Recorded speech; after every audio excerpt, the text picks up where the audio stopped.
আমাদের সবচেয়ে বড় সম্পদ হলো আমাদের ঈমান, এবং এই ঈমান ধরে রাখা অত্যন্ত কঠিন, কারণ পৃথিবী তার পরিণতির দিকে আগাচ্ছে, অর্থাৎ মহাপ্রলয় হবে, সব ধ্বংস হবে, সেদিকে আগাচ্ছে। প্রিয় নবী সাল্লাল্লাহু আলাইহি সাল্লাম পৃথিবী ধ্বংস হবে বা সৃষ্টি জগৎ ধ্বংস হবে, নট অনলি পৃথিবী, এই নবমণ্ডল ভূমণ্ডল সব ধ্বংস হয়ে সব শেষ হয়ে যাবে, কোনোটি আর নিজ অবস্থানে থাকবে না, এ সম্পর্কে গোটা কোরআন জুড়ে আল্লাহ তাআলা আলোকপাত করেছেন। শুরুর দিকে আল্লাহ রাব্বুল আলামিন বিধিবিধান সবকিছু বলার পরও শেষের দিকে এসে কোরআনকে আল্লাহ রাব্বুল আলামিন সমাপ্ত করেছেন বেশিরভাগ সূরাগুলোতে কিয়ামত সম্পর্কিত আলোকপাত দ্বারায়, অর্থাৎ পৃথিবী তার পরিণতির দিকে যাবে সেটা দিয়ে আল্লাহ সুবহানাহু ওয়া তাআলা ইতি টেনেছেন। আমরা কদিন আগে বাংলাদেশের নোবেল বিজয়ী ডক্টর ইউনূসের একটা সাক্ষাৎকারের একটা অংশ বিশেষ, বোধহয় ডয়চে ভেলের একটা সাক্ষাৎকার, এটা আমরা দেখেছি। যদিও সাক্ষাৎকারটা পরে কোনো কারণে বা কোনো যৌক্তিক অযৌক্তিক যে কারণেই হোক আমরা দেখতে পাই না ওই পেজে, আমি শুনেছি, আপনারা অনেকে হয়তো শুনেছেন। তিনি বলছিলেন যে পৃথিবী তার গন্তব্যের দিকে, ধ্বংসের দিকে এগিয়ে যাচ্ছে, এবং তিনি অন্য পার্সপেক্টিভ থেকে বলেছেন নিশ্চয়ই, কিন্তু আল্লাহ রাব্বুল আলামিন যা বলেছেন সেটি আমাদের সবাইকে উপলব্ধি করতে হবে এবং সেই গন্তব্যে আমাদের যেতে হবে। আমরা যাচ্ছি সেদিকে। পৃথিবী যখন তার গন্তব্যের দিকে বা সৃষ্টি জগৎ যখন তার গন্তব্যের দিকে এগিয়ে যায়, তখন যত বেশি এগিয়ে যাবে ঈমান মানুষের জন্য ধরে রাখা তত কঠিন হবে। আমরা সেরকম একটা সময় পার করছি। আমাদের বাপদাদারা যারা ছিলেন তাদের ঈমানের যে অবস্থা ছিল, তাদের মধ্যে সততা যে পরিমাণে ছিল, আমাদের মধ্যে সে পরিমাণ নিশ্চয়ই নাই। আমাদের পরের জেনারেশন যারা আসবে তাদের মধ্যে ঈমান ধরে রাখাটা আরো টাফ হবে, তাদের পরে যারা আসবে তাদের জন্য আরো টাফ হবে। এভাবে সহিহ মুসলিম বর্ণিত হাদিসে নবী সাল্লাল্লাহু আলাইহি ওয়াসাল্লাম বলেছেন, লা তাকুমুস সাআহ হাত্তা ইউকাল ফিল আরদি আল্লাহ আল্লাহ, অর্থাৎ পৃথিবী ততক্ষণ পর্যন্ত ধ্বংস হবে না, মহাপ্রলয় হয়ে সৃষ্টি জগৎ ততক্ষণ পর্যন্ত শেষ হয়ে যাবে না, যতক্ষণ পর্যন্ত একজন মানুষও আল্লাহ বলার মতো থাকবে। তার মানে পৃথিবী থেকে একটা সময় ইমানদার কমতে কমতে, বিশ্বাসী মানুষ কমতে কমতে এমন একটা পর্যায়ে চলে যাবে যেটা জিরোতে চলে যাবে, কোনো বিশ্বাসী মানুষ থাকবে না। তখন এই পৃথিবী বা সৃষ্টি জগতের আর থাকার প্রয়োজন হবে না। আল্লাহ সুবহানাহু ওয়া তাআলা তখন এটাকে ধ্বংস করে পুনরুত্থান তিনি প্রতিষ্ঠা করবেন এবং বিচারের দিবস তিনি প্রতিষ্ঠা করবেন। তো পৃথিবী যেহেতু তার পরিণতির দিকে আগাচ্ছে, এই সময়টাতে ঈমান ধরে রাখা অত্যন্ত টাফ এবং সহজ। মুসলমানের সন্তান হিসাবে, বাই চান্স মুসলিম হিসাবে আমরা আমাদের ঈমানের কেয়ার করা, ঈমানের পরিচর্যা করার প্রয়োজনটা আমরা অনুভব করি না। আমি আজকের এই অনুষ্ঠানের মাধ্যমে আপনাদেরকে উদাত্ত আহ্বান রাখতে চাই, আসুন আমাদের ঈমানের যত্ন করি। আমাদের ঈমানটাকে যত্ন করবার জন্য আমাকে কোরআন অধ্যয়ন করতে হবে, আমাকে কোরআন পড়তে হবে, ঈমানের পরিবেশে থাকতে হবে এবং ঈমান কি সেটা বুঝতে হবে। আপনারা আলহামদুলিল্লাহ, যেটি আমি বলছিলাম, আপনারা সবাই বাংলাদেশের ভবিষ্যৎ, আপনারা সবাই এই পৃথিবীর ভবিষ্যৎ। আপনাদের প্রত্যেকের মধ্যে যে সম্ভাবনা লুকিয়ে আছে, সেই জায়গা থেকে আপনারা যদি চেষ্টা করেন ইসলামটাকে জেনে বুঝে অনুসরণ করার মানার, তাহলে সেক্ষেত্রে আমি দৃঢ়ভাবে বিশ্বাস করি যে আপনি ইসলামটাকে এনজয় করবেন। আমি একটি কথা থেকে অন্যদিকে গিয়েছিলাম যে এক ভদ্র মহিলা আমার কাছে এসেছেন ইসলাম গ্রহণ করবার জন্য। আমি তাকে জিজ্ঞাসা করলাম, এফিডেভিট সব কমপ্লিট করেছেন এবং আইনি সমস্ত পদক্ষেপগুলো শেষ করেছেন, বললাম যে আপনি ইসলাম কেন গ্রহণ করবেন? যারাই আমার কাছে এই টাইপের আসে আমি জিজ্ঞেস করি, কারণ আমার তো জানা আছে যে বাংলাদেশের আমাদের মানুষের প্র্যাকটিস দেখে তো তার ইসলাম গ্রহণ করার কথা না, আর ইসলাম থেকে পালানোর কথা। কেন গ্রহণ করেছেন? তো তিনি বললেন, ইসলাম সম্পর্কে আমি বই পড়েছি, এই বই আমাকে প্রভাবিত করেছে। আবার কোনো কোনো ব্যক্তিকে আমি দেখেছি, তাদের ব্যক্তিত্ব দেখে, নিশ্চয়ই সেরকম ব্যক্তিত্ব খুবই কম, দেখে আমি প্রভাবিত হয়েছি।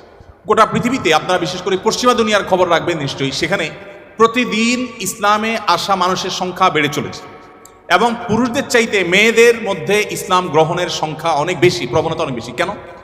যেখানে নারী অধিকার নিয়ে এত কথা বলা হয়, নারীদের অধিকার দেওয়ার জন্য এত আয়োজন নেওয়া হয়, এত উদ্যোগ নেওয়া হয়, সেই সমাজে কেন, সেই সমাজের নারীরা কেন ইসলামে আসছে এবং সেখানকার মুসলমানরা কেন ইসলামে আসছে? এই বিষয়টা নিয়ে আমি একটু স্টাডি করার চেষ্টা করলাম। আমার কাছে দুটি জিনিস পরিষ্কার হয়েছে। নাম্বার এক, তারা কোরআন পড়ে। যারাই ইসলামের পথে এসেছে তাদের বেশিরভাগ মানুষ কোরআন পড়ে ইসলামে এসেছে। এবং ওমর রাদিয়াল্লাহু তাআলার কথা আপনারা জানেন, গোটা পৃথিবীর ইতিহাসে প্রবাদতুল্য শাসকদের একজন, ন্যায় বিচার প্রতিষ্ঠার ক্ষেত্রে দৃষ্টান্ত স্থাপন করা মানুষদের একজন, ওমর রাদিয়াল্লাহু তাআলা আনহু। তার ইসলাম গ্রহণের ইতিহাসও আপনারা জানেন। তিনি কিন্তু নবী সাল্লাল্লাহু আলাইহি সাল্লামকে হত্যা করার দায়িত্বে নিয়োজিত হয়ে সে দায়িত্ব পালন করার জন্য যাচ্ছিলেন। প্রতিমধ্যে তিনি তার বোন ভগ্নিপতির কণ্ঠের তেলাওয়াত শুনেছেন। এই ঘটনা বিভিন্নভাবে বর্ণিত হয়েছে, আপনারা জানেন। সেই তেলাওয়াত তাকে এতটা প্রভাবিত করেছে যে তিনি হত্যার পরিবর্তে বরং মুহাম্মদ সাল্লাল্লাহু আলাইহি ওয়াসাল্লামের কাছে হাত দিয়ে তার হাতে ইসলাম গ্রহণ করেছেন। তার মানে কোরআন সামান্য একটু শোনার পর তার ভিতরে এরকম প্রভাব পড়েছে। আপনাদেরকে আরেকটা গল্প শোনাতে চাই। তোফাইল ইবনে আমর আদ-দুসি একজন বড় মাপের কবি ছিলেন ইয়েমেনের। শুধু বড় মাপের নয়, আমরা জাতীয় কবি বলি, তখনকার জাতীয় কবির কালচার ভাবে ছিল না। যদি থাকতো হয়তো তিনি ইয়েমেনের জাতীয় কবি থাকতেন তখনকার। তোফাইল ইবনে আমর আদ-দুসি, দুস ওনার গোত্রের নাম। উনি যেহেতু বড় সাহিত্যিক এবং কবি ছিলেন, এবং সেই সময়ে কবি সাহিত্যিকদের অনেক কদর ছিল। বড় বড় রাজদরবারগুলোতে কবি সাহিত্যিকদেরই পদচারণা সবচেয়ে বেশি ছিল, এবং সবচেয়ে বড় পুরস্কারগুলো তারাই জিততেন। প্রশংসা করে রাজাদেরকে বিভিন্ন কবিতা, বিভিন্ন পংক্তি, বিভিন্ন লেখা এগুলো উপহার দিলেই পুরস্কার পেতেন। তো তোফাইল ইবনে আমর আদ-দুসি যেহেতু সাহিত্যিক ছিলেন, ভিআইপি ছিলেন, তিনি মক্কা উমরা করতে এসেছেন। মুহাম্মদ সাল্লাল্লাহু আলাইহি ওয়াসাল্লাম তখন গোপনে ইসলাম এর দাওয়াত দিচ্ছেন। মক্কায় আসার পর তার বন্ধুবান্ধব যারা মক্কায় ছিলেন কবি সাহিত্যিক, তারা বললেন, দেখো আমাদের এখানে তো একটা লোক তার কথা শুনলেই মানুষ তার জাদুতে আক্রান্ত হয়ে যায়, বাপদার ধর্ম ছেড়ে দেয়। তো তোমার ব্যাপারে আমরা আশঙ্কা করছি যে তুমি এরকম অবস্থার মধ্যে পড়তে পারো। তাহলে একটা বুদ্ধি হলো, তুমি কানের মধ্যে তুলো দিয়ে রাখো, দোনো কানের ফুটো এমনভাবে বন্ধ করে দাও যে তুমি ওমরা যখন করবা, তওয়াফ করবা, সাই করবা, এই টাইমে যাতে ওই ভদ্রলোকের কোনো কথা তোমার কানে না আসে। অ্যাটলিস্ট এই সময়টা তুমি এভাবে একটু পার করো। তিনি তাদের পরামর্শ অনুযায়ী দোনো কান বন্ধ করে ফেললেন, এবং তিনি ওইভাবে কিন্তু ওমরার কাজ শেষ করলেন। একটা পর্যায়ে তার মনে হলো যে আমি এত বড় সাহিত্যিক মানুষ, বুদ্ধিজীবী মানুষ, পড়াশোনা করা মানুষ, একটা মানুষ কথা বলবে আর আমি গলে যাব, ভুলভাল বললেও আমি সেটা মেনে নেব, আমি তো এত অর্বাচীন না, আমাকে এত ভয় কেন পেতে হবে। তিনি কানের তুলো খুলে ফেলে দিলেন, এবং এরপর তিনি হারামের কোন এক জায়গা থেকে কোরআনের কিছু আয়াতের অংশ বিশেষ তার কানে আসলো।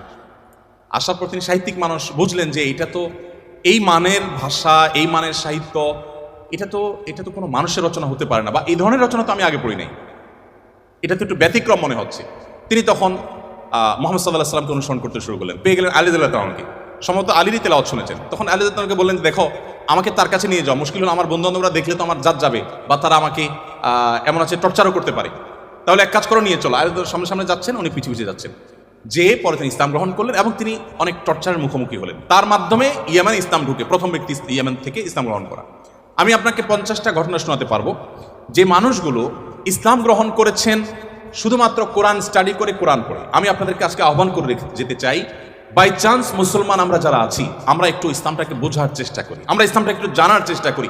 আমরা অনেকে মনে করি কোরআন, হাদিস এগুলো হুজুরদের সাবজেক্ট, এগুলো শুধু ওনারা পড়বেন, আমরা শুধুমাত্র হুজুরদের মুখের দিকে তাকিয়ে থাকবো আর শুনবো।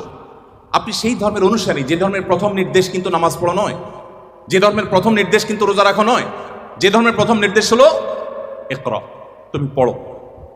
আপনি সেই ধর্মের মানুষ যেই ধর্মে আপনাকে জ্ঞান ভিত্তিক দিন আপনাকে গ্রহণ করতে বলা হয়েছে। আল্লাহ সুবহানাহু ওয়া তাআলা কোরআনে বলেছেন, ফাআলাম আন্নাহু লা ইলাহা ইল্লাহ। ইমাম বুখারী রাহমাতুল্লাহ আলাইহি কোরআনের পর সবচেয়ে বড় বিশুদ্ধতম আপনার ব্যাখ্যা গ্রন্থ,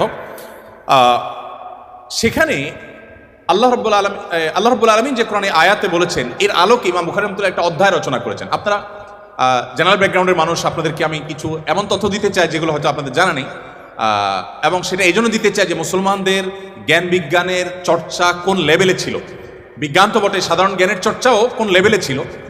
ইমাম বুখারী রাহমাতুল্লাহর যে বুখারী শরীফের কথা আপনারা শুনেন, এই বুখারী শরীফ এটার যে শুধু ইয়েগুলো আছে, টাইটেলগুলো আছে, অধ্যায় এবং পরিচ্ছদের যে শিরোনামগুলো আছে, শুধু এই শিরোনামগুলোর ব্যাখ্যায় ভারতবর্ষের লেখক আছে, সারা ওয়ার্ল্ডের অন্যান্যগুলো বাদই দিলাম, শাইখুল হাদিস জাকারিয়া রাহমাতুল্লাহ আলাইহি ভারতের সাহারানপুরের উত্তরপ্রদেশের, তার লেখা আত-তারাজুম ওয়াল আবওয়াব আছে। আপনার এই টেবিলের এই মাথা থেকে মাথা পর্যন্ত হয়ে যাবে সবগুলো ভলিউম রাখলে। এতগুলো ভলিউম ভর্তি কিসে? শুধুমাত্র সহিহ বুখারীর শুধুমাত্র যে টাইটেল বা শিরোনাম আছে তার ব্যাখ্যা। এবং এগুলো এতটা একাডেমিক এবং এতটাই আপনার ডিপ নলেজের বিষয় এবং এলমি বিষয়, একাডেমিক বিষয়, যে আপনি যদি এখানে প্রবেশ করেন তাহলে আপনি এটার ভেতরে শুধু ঢুকতেই থাকবেন এবং সামনে আগতে থাকবেন। এটা আমাদের ঐতিহ্য। যাই হোক, তো ইমাম বুখারী রাহমাতুল্লাহ আলাইহির একটা অধ্যায়ের শিরোনাম ছিল এরকম যে তিনি লিখেছেন বাবুল কাউলি বিল ইলমি, বাবুল ইলমি ক্বাবলাল কাউলি ওয়াল আমালি বিহি। অর্থাৎ সে অধ্যায় এখানে রচনা করা হচ্ছে যে অধ্যায়ে প্রমাণ করা হবে ইসলাম কোনো কথা বলবার আগে, কোনো কাজ করবার আগে মানুষকে সেটা জানার নির্দেশ করে। অর্থাৎ আগে জ্ঞান অর্জন করো, তারপরে তুমি করো। ইভেন আল্লাহ সুবহানাহু ওয়া তাআলা কোরআনে বলছেন ফাআলাম আন্নাহু লা ইলাহা ইল্লাহু, আল্লাহ ছাড়া সত্যিকার ইবাদতের উপযুক্ত আর কেউ নেই, এই কথার জ্ঞান তুমি অর্জন করো। দেখুন আল্লাহ সুবহানাহু ওয়া তাআলা কিন্তু বিশ্বাসের কথাটাই বলছেন, কিন্তু জ্ঞান দিয়ে বলছেন। তার মানে তুমি জানো কেন আল্লাহ ছাড়া সত্যিকার ইবাদতের উপযুক্ত থাকতে পারে না, কেন একাধিক স্রষ্টা থাকতে পারে না, কেন তুমি সেই জিনিসটা জানার চেষ্টা করো। কেন বলতে আমি এখানে আল্লাহ সুবহানাহু ওয়া তাআলা দর্শন জানতে নির্দেশ করেছেন তা নয়, আল্লাহ বলেছেন যে এই বিষয়ের স্বচ্ছ ধারণা এবং ইলম যেন আমাদের মধ্যে আসে। কিন্তু দুঃখজনক আমরা কোরআন পড়ি না, আর পড়লেও বুঝে পড়ি না। পৃথিবীতে সবচেয়ে বেশি পাঠ করা হয় যে গ্রন্থ সেটা কোরআন। কোরআনের চাইতে বেশি পাঠ করা হয় সর্বযুগে সর্বকালে এরকম আরেকটি গ্রন্থ পৃথিবীতে নেই যে এত বেশি পরিমাণে পাঠ করা হয়। আর দুঃখজনক সত্য এটাও যে পৃথিবীতে না বুঝে পাঠ করার ক্ষেত্রে কোরআনের চাইতে আর বিকল্প বা আরেকটা গ্রন্থ আপনি খুঁজে পাবেন না। কোরআনই একমাত্র গ্রন্থ যে আমরা মুসলমানরা সেটাকে না বুঝেই শুধুমাত্র পড়ি। হ্যাঁ, কোরআন না বুঝে পড়লেও আপনি সওয়াব পাবেন, এটা একটা কাজ হবে। না বুঝে পড়লে কি লাভ হবে আমরা অনেকে বলি। আজকাল আপনারা জানেন অনেক টেকনোলজি আবিষ্কার হয়েছে, আপনার টেকনোলজির লোক, যে একটা সিম্পল জিনিস আমাদের সবার হাতে হাতে আছে, স্মার্টফোন। আমরা যদি বলি হাই শ্রী কল অমুক, সাথে সাথে কিন্তু আপনার কোনো টিপাটিপি ছাড়াই সে অমুককে কল করবে, মোবাইল করবে না ডিভাইস। এখন তো আপনার আপনি কোনো রুমে বসে বলছেন যে গরম লাগছে, এসিটা অন হয়ে যাবে। আপনি জাস্ট বললেন, নির্দিষ্ট শব্দ উচ্চারণ করলেন যে আপনার কাছে গরম লাগছে, এসিটা অন হয়ে যাবে। আপনি বললেন যে না এখন শীত লাগছে, তো এসিটা কমে যাবে, বন্ধ হয়ে যাবে। টেকনোলজি এই পর্যন্ত চলে গেছে যা আপনি বলছেন সেটা সে ক্যাচ করছে এবং সেই অনুযায়ী কাজ করছে। তো এই যদি টেকনোলজির কারামতি হয়, তাহলে কোরআন আপনি পাঠ করছেন, এমনকি এমনও হতে পারে কোনো মানুষ কিছু নির্দিষ্ট ওয়ার্ড উচ্চারণ করছে, সেটা মিনিং বুঝে না, কিন্তু ওই ডিভাইস তার মিনিং বা ওই যন্ত্র তার মিনিংটা বুঝে এবং সেটা সে ক্যাচ করে কাজও করে ফেলেছে। সে কিন্তু যা বলেছে নিজেও বুঝে নেই, তারপরও কাজ করেছে। কোরআন তেলাওয়াত করে ফু দিলে অনেক অসুখ, অনেক দুঃখ, অনেক কষ্ট, মানুষের শারীরিক অনেক কষ্ট লাঘব হয়। কিভাবে হয়? আপনি যদি এটা নিয়ে বৈজ্ঞানিক গবেষণা নামেন তো আপনি কোনো সূত্র হয়তো খুঁজে পাবেন না, কিন্তু আপনাকে আমি যে পয়েন্টটা বললাম এই পয়েন্ট থেকে যদি আপনি আগান, আপনি দেখবেন যে এরকম বহু লজিক আপনার সামনে হাজির হয়ে গেছে। যাই হোক, তো আমি যেটা বলছিলাম যে কোরআন আপনি না বুঝে পড়লে সওয়াব পাবেন, কিন্তু এই জন্য কোরআন আসেনি। আল্লাহ সুবহানাহু ওয়া তাআলা কোরআনে বিভিন্ন জায়গায় বলেছেন লিয়াদাব্বারু আয়াতি, এই কোরআন দেয়া হয়েছে তোমাদেরকে যাতে এর আয়াতগুলো নিয়ে তোমরা গবেষণা করো, তোমরা যাতে ভাবো, তোমরা যাতে চিন্তা করো, তোমরা যাতে ভাবনার জগতে প্রবেশ করো। তো এই কোরআন ভাবনা বা গবেষণা তো অনেক পরের কথা, এর কথামালা তো আমাকে আগে বুঝতে হবে। আমি আজকে অনুষ্ঠানের মাধ্যমে আপনাদের সবাইকে উদাত্ত আহ্বান রাখতে চাই, আসুন কোরআন শুরু থেকে শেষ পর্যন্ত একবার অন্তত পুরো কোরআনটা আপনি ধীরে ধীরে অল্প অল্প করে 5টি আয়াত করে 10টি আয়াত করে আপনি পড়ুন এবং বোঝার চেষ্টা করুন। কোন একজন সাহাবী বলেছেন শুধু সূরা বাকারা পড়তে তার কয়েক বছর লেগেছে। আমরা তো 2-3 দিনে কোরআন খতম দিয়ে ফেলতে পারি, তাই না? তার শুধু সূরা বাকারা পড়তে টানা কয়েক বছর সময় লেগেছে। কি করেছেন তিনি? প্রতিটা আয়াত পড়েছেন, এ সম্পর্কে জেনেছেন, ভেবেছেন, এখান থেকে তার নেয়ার কি আছে সেটা নিয়েছেন, নিজের মধ্যে ইমপ্লিমেন্ট করেছেন, দেন তিনি সামনে অগ্রসর হয়েছেন। এভাবে এগোতে গিয়ে তার একটা সূরা শেষ করতে কয়েক বছর সময় লেগে গেছে। কোথায় আমাদের কোরআন অধ্যয়ন? আমি আপনাদেরকে বলেছি এখনো পৃথিবীতে যারা ইসলামে আসছে, পশ্চিমা পৃথিবী বলুন, আমাদের এই অঞ্চলে বলুন, তাদের নিয়ে আমার যে সামান্য পড়াশোনা বা ঘাটাঘাটি আছে সেটার আলোকে আমি নিশ্চিত হয়েছি অনেকখানি যে তারা বেশিরভাগ মানুষ আমাদেরকে দেখে তো আসার প্রশ্নই ওঠে না, কারণ আমাদের মুসলমানদের মধ্যে এমন কিছু নেই যেটা দেখে সে ইসলামে আসবে, ম্যাক্সিমাম মুসলমানদের অবস্থা। কিন্তু তারা ইসলামে এসেছে কোরআন পড়ার পর। ফ্রান্সের একজন পলিটিশিয়ান, তিনি কট্টর ইসলাম এবং মুসলমানদের সমালোচক ছিলেন এবং বিদ্বেষ পোষণ করতেন রীতিমতো। আমি একসময় আমার ফেসবুক প্রোফাইলে তাকে নিয়ে অনেক লেখালেখিও করেছি। বেশ কিছুদিন আগে আমার অফিসে এক ভদ্রলোক আসেন, রিটায়ার্ড আর্মি অফিসার, আমাকে প্রসঙ্গত বললেন যে এরকম এক ভদ্রলোক ফ্রান্সে ছিলেন, এই নাম তার, তিনি ইসলাম গ্রহণ করেছেন এবং তিনি একটা বিষয়ে অ্যাডভাইস করেছেন। আমি একটু কৌতূহল হয়ে দেখলাম, আমার এর আগে জানা ছিল না, ভিডিওটা ভালো করে দেখলাম ইউটিউবে, দেখলাম যে সেই ভদ্রলোক যিনি ইসলাম এবং মুসলমানদের কট্টর সমালোচক ছিলেন, তিনি একটা সময় ইসলাম গ্রহণ করেছেন। আমি জিজ্ঞেস করলাম যে তিনি ইসলামে আসছেন কি কারণে? তো তার বক্তব্যই শুনলাম, তিনি বলছেন যে আমি ইসলাম এবং মুসলমানদের ত্রুটি ধরার জন্য আমি কোরআন পড়া শুরু করলাম। কোরআন পড়তে পড়তে পড়তে আমি যতই এর ভেতরে প্রবেশ করলাম ততই আমি কোরআনের কাছে সারেন্ডার করতে বাধ্য হলাম, আমি কোরআনের কাছে নিজেকে সমর্পণ করতে বাধ্য হলাম।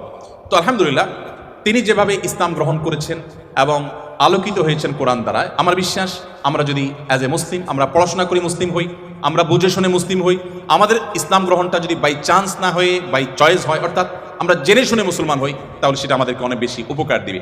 আপনারা অনেকে জানেন কবরে বা আপনার আলমে বারজাক, কবর না বলে বলতে পারি আমরা আলমে বারজাক, মৃত্যুর পরবর্তী যে জগৎ, সেখানে মানুষের দেহাবশের যেখানে যে অবস্থায় থাকে সেখানে কিছু প্রশ্ন হবে। এই প্রশ্নের মধ্যে শেষ সম্পূরক প্রশ্ন থাকবে, মা আলামাকা ও মা আদরাকা, তুমি কোত্থেকে জানলে, কিভাবে জানলে?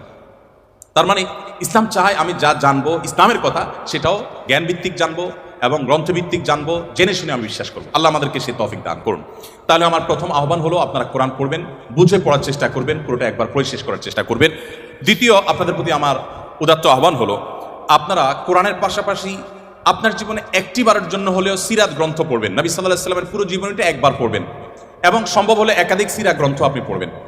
আমি দেখেছি যারা এখনও গোটা পৃথিবীতে ইসলামে আসেন অন্য ধর্ম থেকে, তাদের বেশিরভাগ কোরআন পড়ে, আর বাকিরা নবী সাল্লাল্লাহু আলাইহি ওয়াসাল্লামের সিরাত বা জীবন ইতিহাসটা নির্মোহভাবে পড়ে শেষ করলে তিনি তার কাছে সারেন্ডার করতে বাধ্য হন।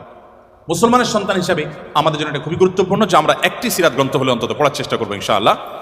তৃতীয়ত, আপনাদের প্রতি আমার আহ্বান থাকবে যে আপনারা বয়সে, আমি শিক্ষার্থীদেরকে বলছি যে আপনারা বয়সে সবাই তরুণ, মনে রাখবেন আমাদের চরিত্রকে, আমাদের সম্ভ্রমকে হেফাজত করা, এটাকে সংরক্ষণ করা, এটা আমাদের জন্য অনেক বড় একটা চ্যালেঞ্জিং বিষয় এবং এটি আমাদেরকে করতেই হবে।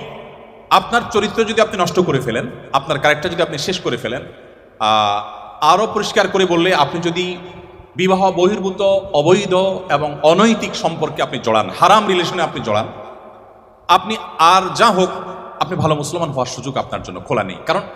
কারণ ভালো মুসলমান হওয়ার জন্য নিজেকে নিয়ন্ত্রণ করা শিখতে হয়। দেখুন, আপনি দেখবেন ইসলাম সব জায়গায় শুধু ব্রেক দিতে শিখিয়েছে।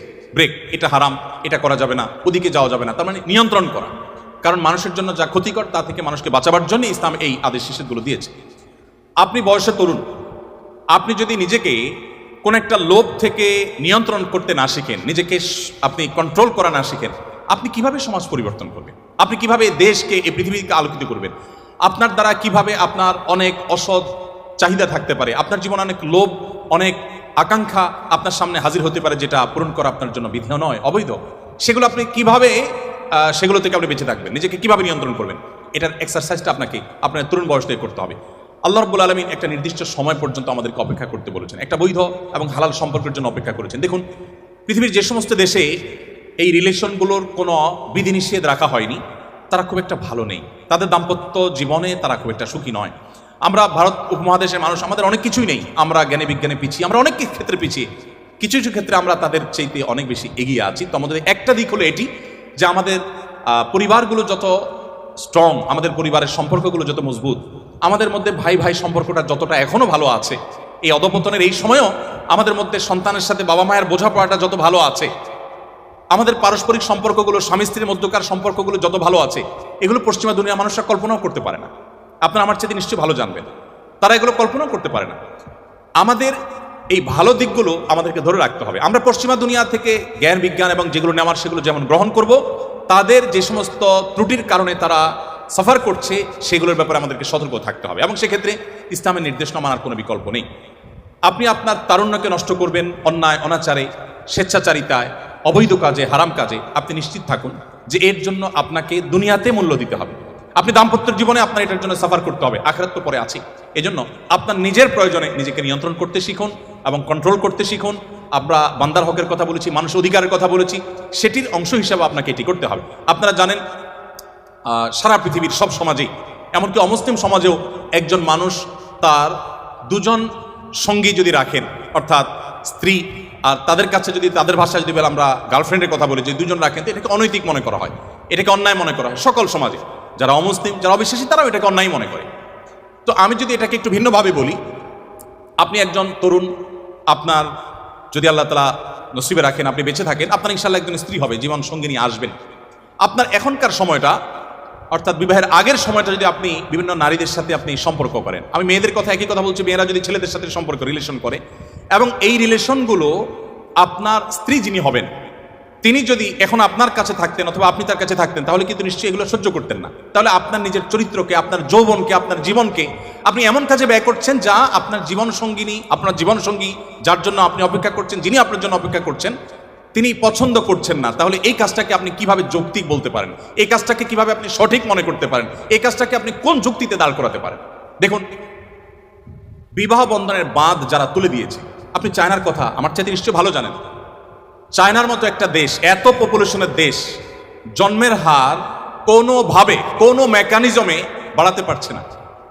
এত প্রণোদনা দেওয়া হচ্ছে। ইটালির কথা আমি গত কয়েকদিন আগে পত্রিকা পড়েছি, আপনারা নিশ্চয়ই আমার থেকে ভালো জানবেন যে ইটালি, চায়না, অনেক দেশ আছে পৃথিবীতে যারা তাদের জন্মের হারকে স্বাভাবিক করবার জন্য সরকারি প্রণোদনা বিভিন্নভাবে দেওয়ার পরও কোনোভাবে তারা স্বাভাবিক করতে পারছে না।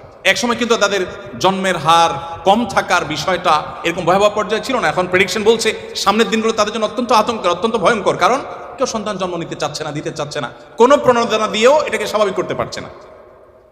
এগুলোর একটি কারণ, অনেক কারণের মধ্যে একটা কারণ হলো বিবাহ বহির্ভূত সম্পর্ককে অ্যাপ্রিসিয়েট করা। যে সমাজে এটাকে যত বেশি অ্যাপ্রিসিয়েট করা হয় সেখানে পরিবার ব্যবস্থা তত দ্রুততার সাথে ভেঙে পড়ে।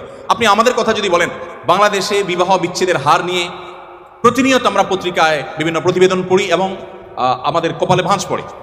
আমি মাহফিল বা ইসলামিক প্রোগ্রাম একসময় নিয়মিত করতাম, এবছর আর মাহফিল না করার ঘোষণা দিয়েছি আমরা।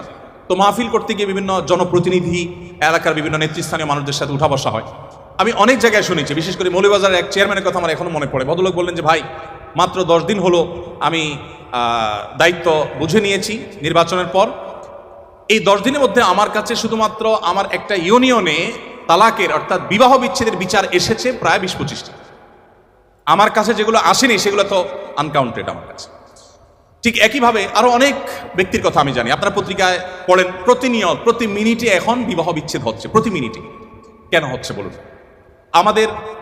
আমাদের আর্থিক সঙ্গতি কি আগের তুলনায় কমেছে না বেড়েছে বলুন তো? বেড়েছে না? আমাদের দাদারা, বাপ দাদারা বা তাদেরও আগে যারা ছিলেন, তারা কিন্তু তাদের স্ত্রীকে বছরে একটা শাড়ি, একটা কাপড় দিতে অনেক কষ্ট হতো। আপনি কিন্তু আপনার স্ত্রীকে একটা শাড়ি না, বরং সুপার মার্কেটে গিয়ে ছেড়ে দেন, আসার সময় বিল পেমেন্ট করে আসছেন, কোনটার দাম কত জিজ্ঞেস করার সময়ও নেই, তাই না? আমাদের বাপ দাদারা যারা ছিলেন তারা কিন্তু, আমি শেষ করছি, চেয়ারম্যান মহোদয় এসছেন সম্ভবত, আমি ইনশাল্লাহ সংক্ষেপ করে শেষ করে ফেলছি ইনশাল্লাহ। যেটি বলছিলাম যে আপনি এখন দেখবেন যে এখন স্বামী তার স্ত্রীকে ভালোবাসা প্রকাশ করার কত ওয়ে আছে বলুন তো। আপনি সরাসরি গল্প করতে পারছেন, মোবাইলে কথা বলতে পারছেন, SMS এ ভালোবাসা আদান প্রদান করতে পারছেন, মনের ভাব প্রকাশ করতে পারছেন, মুহূর্তগুলোকে ছবি ধারণ করে পাঠিয়ে দিতে পারছেন। কতভাবে ভালোবাসা চলছে আপনি বলুন তো। আচ্ছা, আমাদের বাপদাদারা যারা ছিলেন তাদের কাছে আমরা যাই একটু, তারা কিন্তু বিশেষ করে গ্রামাঞ্চলে যারা বড় হয়েছেন, এখন তো গ্রাম শহর সব জায়গায় টেকনোলজি পৌঁছে গেছে আলহামদুলিল্লাহ। তখনকার কথা আপনি চিন্তা করুন যে সারাদিন স্বামী তার কাজে, স্ত্রী তার কাজে, দুজন দুই সেক্টরে আছেন এবং দুজন দুই জগতে আছেন। ওই রাতে খাবার দাবার শেষ ছাড়া সাক্ষাৎই হতো না, ততক্ষণে আপনার ওই হারিকেন নেবে যেত, অন্ধকারের মধ্যে সাক্ষাৎ, আবার ভোরে ভোরে উঠে যে যার কাজে চলে যেত। অর্থাৎ এত ভালোবাসাবাসী, এত ভালোবাসা আদান প্রদান করার সুযোগ ছিল না, এত ভালোবাসার উপকরণ ছিল না, এত গিফট আদান প্রদানের সুযোগ ছিল না। কিন্তু সম্পর্কগুলো কি আমাদের মতো ছিল না আর একটু স্ট্রং ছিল? কোনো সন্দেহ আছে? কোনো সন্দেহ নেই। বলুন তো অভাবটা কিসের? এখন তো অভাব নেই, টাকা পয়সা আছে, গিফট আছে, আপনি অনেক কিছু দিচ্ছেন। এত কিছুর পরও ঝগড়াঝাটি, সংসার ভেঙে দাম্পত্য জীবনগুলো সব শেষ হয়ে যাচ্ছে। আমাদের কিছু একটা হারিয়ে যাচ্ছে। আমার আগে ডাইরেক্টর মহোদয় বলছিলেন মূল্যবোধের কথা। এই মূল্যবোধ আমাদের থেকে হারিয়ে যাচ্ছে। এই মূল্যবোধ যত হারিয়ে যাবে, আমাদের ইস্পাত সভ্যতা, লোহার সভ্যতা, এটাতে আমরা এগিয়ে যাব, বাট আমরা পশুদেরকে হার মানানো এক সমাজ আমরা কিন্তু পাবো। সেদিকে কিন্তু আমরা আগাচ্ছি। গোটা সমাজকে আমরা বাঁচাতে না পারলেও নিজেদেরকে বাঁচাবার চেষ্টা করতে পারি। আমি সেজন্য আপনাদেরকে বলবো, আপনার তারুণ্যকে, আপনার যৌবনকে আপনি হেফাজত করুন। আল্লাহ সুবহানাহু ওয়া তাআলা কিয়ামতের ময়দানে 4টি নির্দিষ্ট প্রশ্ন করবেন। এই প্রশ্নগুলোর উত্তর দেওয়ার আগে কেউ 2 পা নাড়াতে পারবে না। নবী করিম সাল্লাল্লাহু আলাইহি ওয়াসাল্লাম বলেছেন, লা তাযুলু কদমা আবদিন ইয়াউমাল কিয়ামাতি হাত্তা ইউসআলা আন আরবা। 4টি প্রশ্নের উত্তর দেওয়া ছাড়া কোনো মানুষ তার পা নাড়াতে পারবে না। সেই 4টি প্রশ্নের একটা প্রশ্ন হলো ওয়া আন শাবাবিহি ফিমা আবলা। তোমার যৌবনকালটা তুমি কিভাবে কাটিয়েছো? দেখুন, আমাদের সমাজে যুবকরা নামাজ কালাম ধরলে বা একটু ধর্মকর্ম করলে বা একটু ভালো মানুষ সাজলে সমাজের মানুষ ওটাকে ভালোভাবে নেয় না, তাই না? যে যুবক মানুষ এত ভালো হতে যাবে কেন, আর এই বয়সে একটু আত্মু করবে না, ভালো হওয়ার বয়স হয়েছে এখনো, আমরা এইভাবে দেখি না জিনিসটাকে। আচ্ছা, আল্লাহ রাব্বুল আলামিন সেজন্য যৌবনে কি করেছেন আপনি সেটা আলাদা জানতে চাইবেন।